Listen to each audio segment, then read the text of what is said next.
갖고 싶다, 아쉬웠어, 되게 매력있다 추천을 하신 이유를. 안녕하세요, 북튜버 혜중입니다. 제가 4월 한 달 동안 읽은 책을 정리해보는 시간인데요.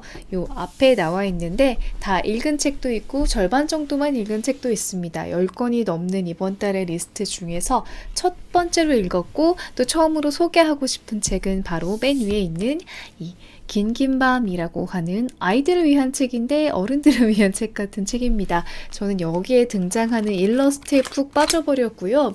사실 아이들이 이런 책을 읽는지는 잘 모르겠지만 코뿔소와 펭귄의 어떤 험난한 여정 속에서 서로에게 소중함을 느끼는 것, 그리고 내가 나로서 살아가게 되는 것, 성장하는 모습, 이런 게 담겨있고 되게 뭉클하고 마지막에 왠지 모르게 눈물이 글썽거리게 된다는 이야기를 지금 이렇게 영상으로도 했고 강원 교통방송 라디오에서도 얘기를 했으니까 들으신 분도 있겠죠? 그래서 저의 4월을 굉장히 포근하게 열어줬던 책이 바로 긴 밤입니다. 추천을 해야 하고 싶은 책이에요. 그리고 있는 책이 이 책은 제가 리뷰를 올렸었죠. 우주에서 가장 작은 빛이라는 제목을 하고 있고요. 천문학자는 별을 보지 않는다? 맞나? 그 책이랑 좀 비슷한 느낌으로 보실 수 있을 것 같습니다. 제가 이 책 리뷰 영상을 만들 때 배움의 발견과 랩거를 섞은 듯한 느낌이라고 말씀을 드렸는데 이 글을 쓰신 작가님의 직업이 우주에 있는 미지의 생명체에 대한 연구를 하시는 분일 뿐이지 그냥 여기에서는 워킹맘으로서 겪는 일들, 그냥 한 사람으로서 살아가면서 겪는 많은 것들이 되게 들어있고 여기 표현이 되게 감정적이면서도 간결한 느낌이라서 되게 쉽게 읽을 수 있는 책이었습니다. 엄청 감동적이냐라고 물으면 살짝 물음표가 지어지기는 하지만 그래도 나름 괜찮은 책이었습니다. 4월 초에 도서관에서 빌렸던 책들이 괜찮았어요. 지금은 반납을 했는데 첫 번째는 회색인간입니다. 요즘 핫한 김동식 작가님의 소설집 중 하나인데요. 굉장히 짧고 말하고자 하는 주제가 굉장히 명확합니다. 그리고 기발한 상상력이 동원되어 있어요. 예를 들면 어떤 혐오라던가 평등이라는 주제의 말을 말하고 싶을 때 그게 하나가 비틀려 있는 디스토피아적인 어떤 상상이 되어 있는 세상이 나오고 그래서 더더욱 빛나는 어떤 이 주제와 인물이 좀 드러나는 게 있어서 읽다 보니까 하도 기발해서 나중에는 이 정도는 그렇게까지 기발하지 않을 것 같다는 느낌이 들 정도로 상상력이 되게 풍부하고 짧은 소설이라서 몰입감이 있게 이렇게 읽을 수는 있었어요. 그래서 그냥 이런 식의 글도 있구나, 되게 매력있다 라고 느끼고 되게 재밌게 읽었던 책이었습니다. 라이브를 했을 때 좋은 책이 뭐가 있을까요? 라고 했을 때 많은 분들이 시와 산책이라는 책을 추천을 해주셔서 도서관에서 빌려 읽었는데 이거 진짜 많은 분들이 추천을 하신 이유를 알았습니다. 그리고 제가 이 책을 읽고 딱 결심을 한 게 저는 시를 읽을 땐 좀 어렵다 이런 생각 많이 하거든요. 이게 뭘 상징하는 거지? 이게 어떤 감정이라는 건지 잘 모를 때가 많았는데 오히려 이렇게 시인이 쓴 산문집을 읽으니까 그 시인이 가지고 있는 감성은 어느 정도 이렇게 유지가 되면서 좀 이해하기 쉬운 일화와 설명들이 곁들여진 것 같아서 이제는 시인이 쓴 산문집을 읽어야겠다. 시집을 읽지 말고 나는 그게 더 잘 어울리는 것 같다. 이런 생각을 갖게 됐습니다. 진짜 되게 감성적이어서 이렇게 문장 이렇게 기억해두고 사진 찍어둔 페이지가 되게 많았어요. 그래서 이번 달에 책장을 살까 생각 중인데 이 책은 시와 산책은 읽기에는 좀 아깝다, 갖고 싶다 이런 생각이 든 책이었습니다. 그리고 또 빌렸던 책이 너무 시끄러운 고독을 빌렸었어요. 근데 제 취향이 아니라서 한 5장 넘기고 덮고 그대로 반납을 했습니다. 책을 굉장히 좋아한 어느 남자를 다룬 책인데요. 이번 달에는 제가 좀 일이 많아서 피곤했던지 좀 밝고 유쾌한 이야기를 더 많이 읽고 싶었나 봐요. 그래서 이렇게 뭔가 자신의 내면의 세계로 깊게 빠져있는 약간 회색빛, 어두운 차콜 회색빛 같은 이 느낌의 책이 잘 읽히지가 않아서 너무 시끄러운 고독은 조용히 이렇게 도서관에 다시 고독하러 가셨고요. 그리고 여기 나와 있는 책으로 다시 돌아오자면 여기 사실은 이 말이 듣고 싶었어 라는 책은 출판사에서 보내주셔서 받아봤는데요. 이 책은 제 취향은 아니에요. 어떤 게 제 취향이 아니라면 제가 위로를 받고 그러니까 책에서 위로를 받고 싶은 때가 있잖아요. 근데 위로를 해주는 책이지만 저는 제가 원하는 위로가 이런 스타일의 위로가 아니어서 취향이 아닙니다. 그런 거 있잖아요. 왜 옛날에 싸이월드 세대들은 다 아실 텐데 그냥 싸이월드 다이어리 내용인데 너무 잘 써서 뭔가 계속 그 전날엔 못 썼지 그 전날엔 못 썼지 읽고 싶어지는 그런 다이어리, 되게 잘 정갈하게 쓴 누군가의 일상 느낌입니다. 유명한 작가님의 책이라서 받아보았지만 저는 좀 취향이 아니라서 아쉬웠다 라는 평이 남고요. 다음으로 등장하는 책도 제가 리뷰 영상을 만들어서 올렸죠. 갤럭시라는 소설입니다.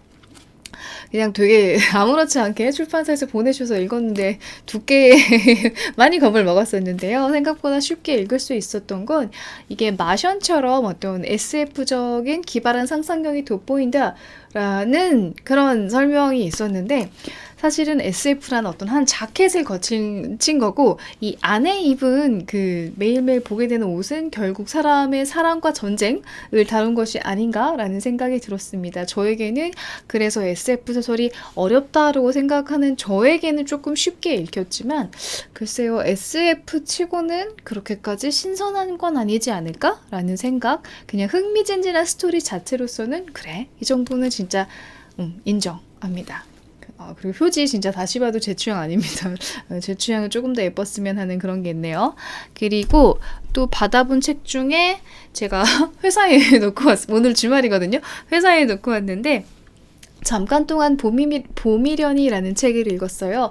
이 책은 네이버에서 연재가 되었다고 하는데 옛날 역사에 등장했던 아주 다이나믹한 사랑의 이야기를 모아놓은 책입니다. 그래서 저는 뭐 황진이의 사랑이라던가 뭐 그런 게 되게 주가 이루어서 좀 로맨틱한 뭔가가 있을 것 같았는데 되게 거의 진짜 모든 게 들어있어요. 막 동성애를 했던 궁궐에서의 파란만장한 뭐 세자빈 폐위 막 이런 되게 신기한 것들, 아니면 되게 막 개화기에 꽃 피어난 정말 새로운, 그 당시에는 어려웠던 개념의 어떤 여성상이라던가 사랑의 모습들, 이런 게 있어가지고 저 개인적으로는 네이버 포스트로 읽어도 괜찮았겠다라는 생각은 하지만 그래도 활자를 보는 게 눈이 덜 시리고 좋다라는 그런 이미지가 남은 책이었습니다.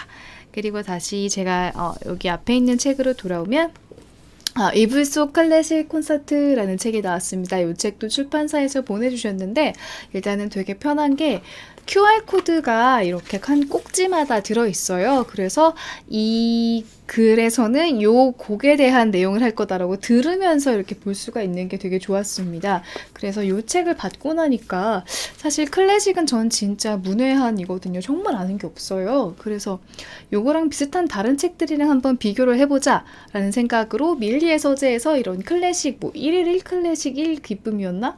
여러 권을 한번 이렇게 쓱쓱 이렇게 대충 훑어보기를 했었는데 이 책은 어떤 지식을 쌓는다기보다는 무게감이라고 해야 되나요? 그걸 줄여주는데 되게 좋은 것 같아요. 막 클래식의 역사는 막 바흐가의 음악의 아버지인가 이런 게 써있는 책들도 있는데 그런 게 아니라 자기 전에 들으면 좋을 클래식은 어떤 음악일까? 처음부터 읽은 건 아니고 중간중간 마음에 드는 부분을 QR코드로 음악을 들으면서 오, 괜찮다, 되게 친절하고 친근한 말투다라는 생각을 하면서 읽었던 책입니다. 다는 못 읽었지만 그래도 완전 클래식을 듣지 않은 4월이 아니라 클래식을 들어본 4월이 되게 해줘서 고마운 책이었습니다. 이 불량 판결문이라는 책도 출판사에서 보내주신 책인데요. 아직은 조금밖에 읽지는 못했지만 이 책을 쓰신 작가님, 이자 변호사이신 분은 그 신안군 염전도에 기억나실 거예요. 그런 식으로 뭔가 보호받지 못하는 소수를 위해, 그 사람들의 인권을 위해서 이렇게 지금 우리나라 법조계가 이래도 되는가? 라는 본인이 어떤 이 억울함을 가진 사람들의 입장에서는 이런 면들이 너무 원통할 것이다, 개선이 되었으면 좋겠다라고 문제 제기를 하는 책입니다. 그래서 사실 뭐 제가 이렇게 막 직업이 뭐 법에 관련된 게 아니니까 매일같이 보는 광경은 아니지만 진짜 억울하겠다. 그리고 한편으로는 제도적으로 이렇게 융통성이 없는 것도 이해는 간다만 참 되게 이런 면들이 바뀌었으면 좋겠다라는 생각이 들더라고요. 그래서 5월까지 재밌게 읽을 수 있을 것 같습니다.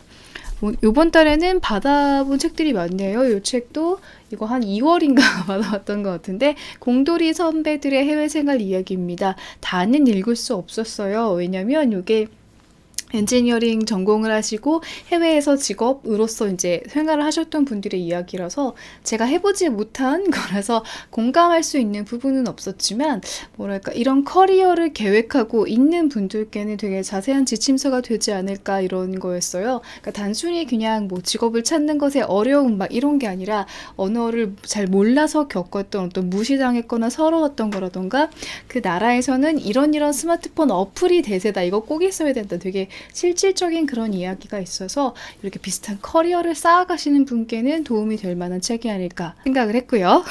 그리고 이 두 권을 마지막으로 빼놓은 이유가 있습니다. 젊은 작가상 수상작품집과 소설보다 봄인데요. 제가 이번 달에 진짜 되게 긍정적이고 밝고 유쾌한 이야기만 읽고 싶었나? 이런 생각을 갖게 한 책입니다.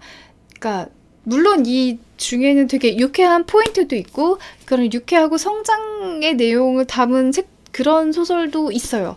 그런데 이렇게 읽으면서 물론 수상작이고 어떤 수상작 후보들이니까 그런 소설들이 어떤 문학이 해야 할 역할로서 이 사회가 품고 있는 것들을 이렇게 지적해주고 짚어주고 어떤 문제처럼 아프게 보여주고 하는 것도 문학의 역할인데 약간 좀 피곤한 거예요. 내가 일을 하고 피곤하고 들어왔는데 내가 조금 더 밝은 내용을 읽고 싶었나 보다라는 생각을 갖게 해줘서 회색인간처럼 정말 재밌고 기발한 방식도 있고 뭔가 정세랑 작가님처럼 귀여운 인물에 빠지게 되는 그런 매력도 있을 텐데 그런 게 잘 느껴지지 않아서 좀 아쉬웠던 겁니다. 젊은 작가상 수상작품집에서는 그 게임 배우는 엄마 이야기가 너무너무 재밌었어요. 그래서 내가 너무 지금 진지하지 않은 삶을 살고 있나? 라는 생각이 들게 했던 책 두 권이었습니다. 소설보다 봄, 되게 표지도 봄 같은데 안에 내용은 그렇게 그다지 봄이 아니었어요. 이런 얘기 하기가 어려워서 말이 길어졌어요. 아무래도 좋은 작품들에 대해서 말을 한다는 것 자체가 사실 좀 겁이 나는 부분이긴 했는데 독서 초보분들을 위한 월별 테마 독서로 5월달에는 미술책이 와야 돼서 미술 관련된 책들을 두 권 빌려놨는데 그 중에 한 권이 정말 제 마음에 쏙 드는 책을 찾아서 5월 월간 독서 정리와 5월 미술 관련 책 소개는 되게 기쁜 마음으로 소개를 드릴 수가 있을 것 같습니다. 다음 달을 기대해달라는 얘기고요. 그리고 4월에서 6월까지가 제가 조금 바쁜 기간이에요. 그래서 책 소개를 많이 못 해드리고 제가 다른 분들 막 댓글도 잘 못 알아들어서 죄송한 마음도 있어요. 그래서 좀 재미있는 시간을 가져볼까 해요. 아마 5월달에는 재밌는 라이브, 여러분들을 위한 선물이 기다리고 있는 라이브를 통해서 여러분들과도 조금 수다 떠는 시간 만들 거고요. 5월달에 어울리는 책 소개로 계속 찾아올게요. 처음 보신 분들은 구독하기 누르는 거 잊지 마시고요. 자주 만납시다 우리. 안녕.